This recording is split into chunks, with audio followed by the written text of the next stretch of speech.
पंचायत एवं सहकारिता मंत्री महिपाल ढांडा ने लोकसभा चुनाव के परिणामों में प्रदेश में होने वाले आगामी विधानसभा चुनावों को लेकर बयान दिया है। बिल्कुल, तो जनता टीवी के संवाददाता पवन सिवर से खास बातचीत की है, वो आप देख लेते हैं। के चुनाव के नतीजों के आने के बाद एक बड़ी समीक्षा बैठक मुख्यमंत्री नायब सिंह सैनी ने तमाम मंत्रियों के साथ, विधायकों के साथ की है और इसके बाद अब विधानसभा के चुनाव की तैयारी में भाजपा हरियाणा में जो है वो जुटती हुई नजर आ रही है। मेरे साथ हरियाणा के पंचायत मंत्री महिपाल ढांडा मौजूद हैं। ढांडा साहब, लोकसभा के चुनाव के नतीजे आपकी उम्मीदों के मुताबिक नहीं रहे, आपको 5 सीटें गंवानी पड़ी है, लेकिन अब विधानसभा चुनाव की तैयारी आपने शुरू कर दी है, मुख्यमंत्री जी ने बैठक ली है, किस तरीके से आप आगे बढ़ने वाले हैं सर? देखिए, तीसरी बार सरकार बनाना ये अपने आप में एक बहुत बड़ी बात होती है। 2 बार की एंटी इनकम्बेंसी, कई बार तो लोगों के सुपड़े साफ हो जाते हैं।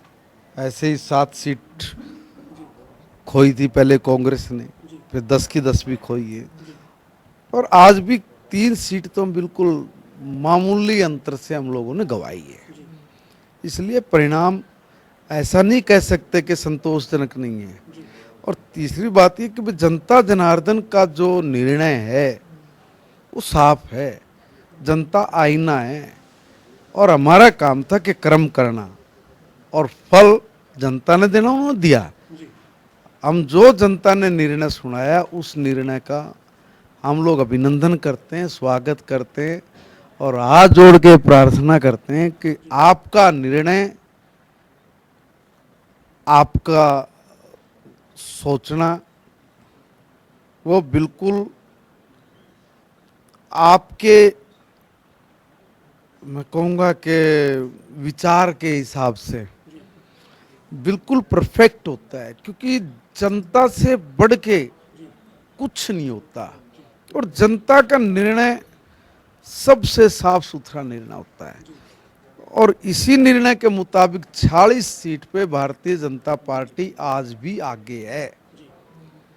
कांग्रेस के लोग यहाँ भी गड़बड़ करके कहते हैं कि हम 44 पे आगे, हम 46 पे आगे। 46 पे तो भाई सबके सामने रिजल्ट है, वो निकाल ले, देख ले, 46 सीट पे बीजेपी आगे है। और ये चुनाव जनता ने बड़ा सोच समझ के निर्णय दिया है और यहीं से कोई दल अपनी शुरुआत करेगा। आपने कहा कि 46 सीट पे आप आगे रहे, आपकी जो विधानसभा है पानीपत ग्रामीण, वहां से बड़े मार्जिन के साथ जो आपके लोकसभा के उम्मीदवार हैं पूर्व मुख्यमंत्री मनोहर लाल, उनको जीत मिली और आपका जिस विधानसभा क्षेत्र में गांव है, मूलतः आप जहां से संबंध रखते हैं उस विधानसभा से भी आप जो वो जीत कर आए हैं।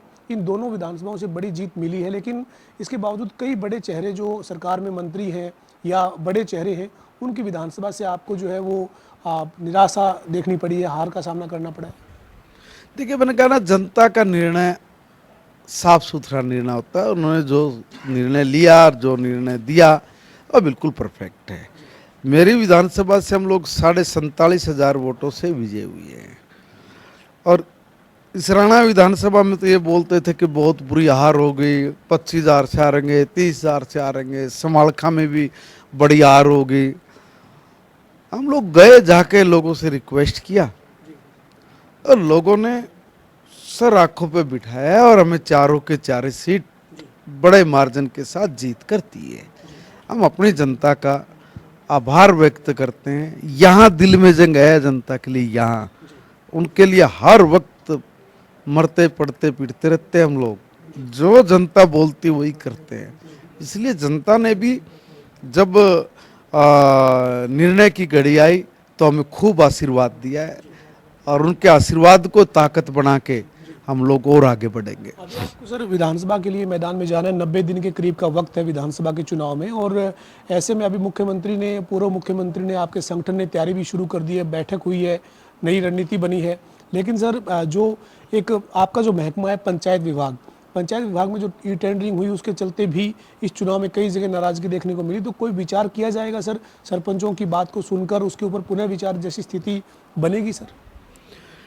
देखिए, अभी बातचीत हो रही है, ये मसला हम लोग बहुत जल्दी सॉर्ट आउट करने जा रहे हैं, बहुत जल्दी सॉर्ट आउट करने जा रहे हैं। तो ये माना जाए सर कि विधानसभा के चुनावी रण में जाने के लिए आप तैयार हैं और तमाम तैयार है। हमारी विधानसभा की पूर्ण तैयारी है।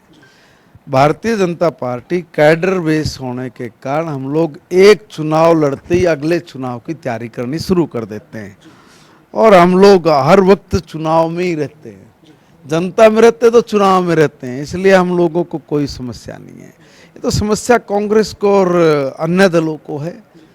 उनको इसलिए कि उनके अपने ऑर्गेनाइजेशन तैयार नहीं हो पाए, उनके अपने लोगों का कोई पार्टी का भी कोई विचार वो जनता के सामने नहीं रख पा रहे हैं, उनके नेता वो सामने नहीं रख पा रहे हैं, कोई दिशा दशा कोई विजन कोई साफ क्लियर नहीं है।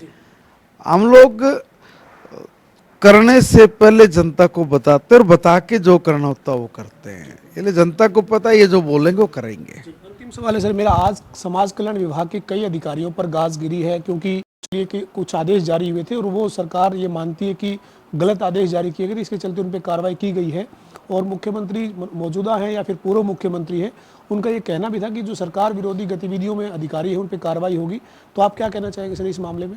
देखिए, अधिकारियों को निष्पक्ष होकर काम करना चाहिए और जो निष्पक्षता से काम नहीं करता और अधिकारी होकर भी अगर वो सरकार के या लोगों के अगेंस्ट जाके काम करता है, वाकई में एक दुर्भावना भरा कदम होता है।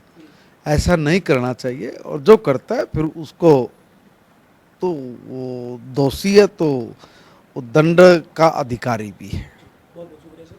हमारे साथ हरियाणा के पंचायत एवं सहकारिता मंत्री महिपाल ढांडा थे जो कह रहे हैं कि भारतीय जनता पार्टी हर वक्त चुनाव की तैयारी में रहती है। लोकसभा चुनाव के नतीजों के साथ ही अब विधानसभा की चुनावी तैयारी में जुट गए हैं और जो नतीजे आए हैं उसका सम्मान करते हैं और आगे विधानसभा चुनाव के लिए पूरी तरीके से भारतीय जनता पार्टी जो है वो अब मैदान में उतरने जा रही है। और उन्होंने कहा कि जो नतीजे हैं उसमें साफ है कि 40 सीटों पर विधानसभा की जो 40 सीटें उन पर बीजेपी इन